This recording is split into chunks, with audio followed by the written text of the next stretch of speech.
Hi everyone, this is Yana Smakula and welcome back to my channel. Christmas season will soon be upon us, so it's a good idea to start making these handmade Christmas cards early to avoid the stress during the holiday season.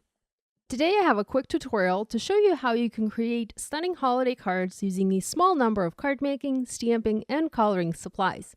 I do sometimes like to go overboard with my holiday cards, especially if I do a lot of die cutting and layering, and my family, my aunts and uncles especially, love to receive those cards. And I will add a link here in the cards on YouTube to some holiday cards like that I've done in the past. My friends, on the other hand, prefer simpler and cleaner holiday cards. So in this video, I will show you an example of an easy-to-make Christmas card using just a handful of things. Lately, I believe that less is more, and that's the spirit or the motto of my card making video today. Let's start with a look at the supplies you'll need to recreate those clean and modern holiday cards. I have a simple joy ornament stamp set from Mama Elephant that features several simple but beautiful ornaments in different shapes and sizes.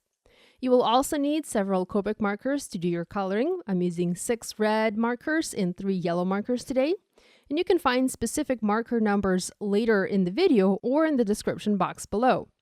Next, of course, I have ink for stamping, and this is alcohol marker friendly ink because I am using alcohol markers, Copics. I also have a stamp platform for my stamping, and it will actually serve a double duty. You'll see what I mean in just a minute. There's also a little ruler and 2 pieces of white paper. I'm going to start by creating a striped background for my card. Stripes are always fitting for a holiday card, and a striped background is very easy to make. It's super simple. All you need is a marker and a ruler. Of course, you can always stamp a striped background, but less is more is the focus of this video. So instead of stamping a background, I want to show you how you can make one or a bunch of backgrounds yourself. I mentioned the stamp platform will serve a double duty today, and the first way I want to use it is as a grid to help me draw lines on the background. If you have grid paper, you can also do that on the grid paper. I would not do this on a cutting mat with a grid unless you're sure you'll be able to clean it. So I'm going to use a ruler and my marker. This is R89, and I'm just going to draw horizontal, or in this case, vertical lines on my card front every 1/4 of an inch. I am using the chisel nib of my marker, and this allows me to quickly add lines to my background. You don't have to use a Copic marker for this, and you also don't necessarily have to use a ruler. You can freehand those lines if you like that kind of look more. And there we have it. The simple striped background is done in no time. To clean my platform, I'm using my Ultra Clean stamp cleaning solution and a stamp chamois, and my platform is as good as new. Next, we need to stamp the ornaments to spell joy and also several stars to embellish our card. I'm using my Intense Black ink from Simon Says Stamp, as I will be coloring these images with my Copic markers, and I need my ink not to bleed. Once the stamping is done, it's time to begin coloring. I'm using just reds and yellows today. To color ornaments, I'm going to use R89, R39, R27, R24, R22, and R20 markers to create lots of dimension, deep shadows, and highlighted areas on my ornaments to help them appear dimensional. The light source for this card is coming from the left top side, and thus the right side of my ornaments is going to be the darkest. So this is where I'm applying my shadows using the R89 and R39 markers. Next, I'm using my transition shades, the R27 and R24, and I'm using those to create a circle highlight area that I will color using the R22 and R20 markers to create an almost white-like highlight on this ornament. I'm not a pro when it comes to Copic coloring, and up until 2 years ago, I didn't really like to color, and I always stayed away from any stamp sets that involved some sort of coloring. That being said, I'm sure many of you are like me. You don't like to color because you struggle with coloring and you don't have the results that you aim for. I never had the results I anticipated for several reasons.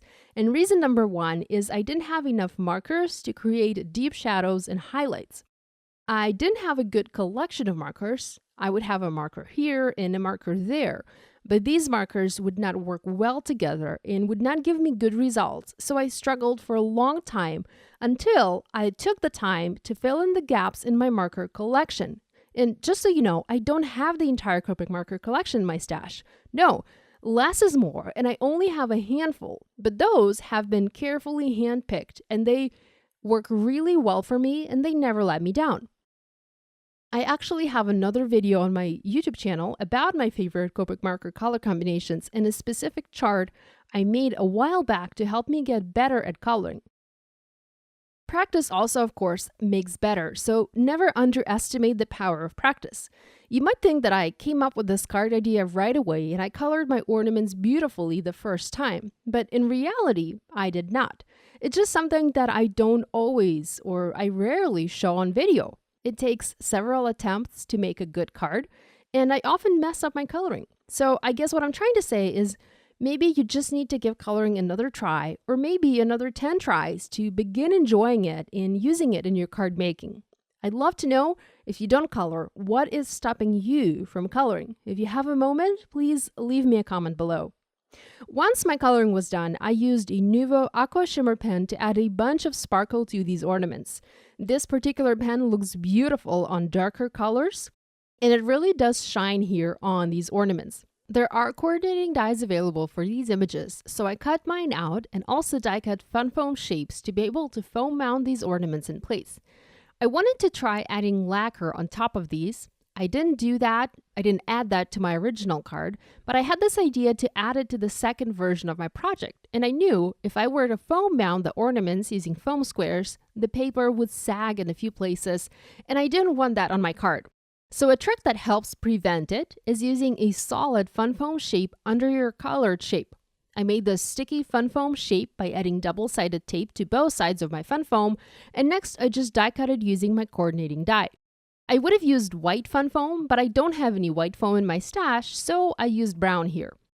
I foam mounted my ornaments to spell the word joy on the striped background, and next I used the lacquer pen from Hero Arts to coat each ornament with lacquer.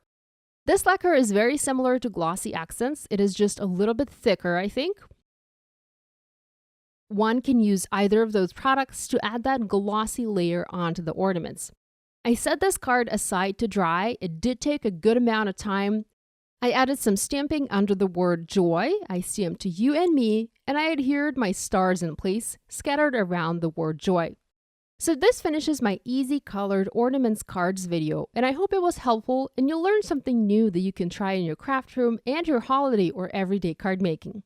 Be sure to visit my blog for more information and join the Mama Elephant blog hub. Thanks for watching. If you have any questions, please leave them in the comments section below, and be sure to subscribe to my YouTube channel if you haven't yet done so. Check the bell icon on the homepage of my channel to be notified every time I share a new video or post in my community page. Thanks for watching. I'll see you next time.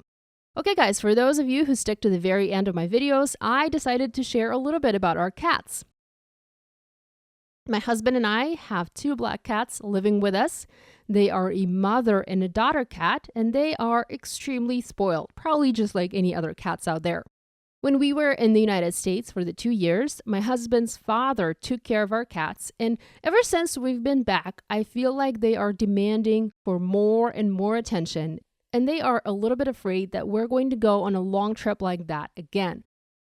So whenever we pack for any kind of trip, we do so behind closed doors so that we don't upset them ahead of time. I know a lot of people do that, and not just with the cats, but also with dogs. Here are a few photos of us and the kitties. We do include them in our holiday photos because they are such a huge part of our family. I can't say they enjoy being included, but we sure do.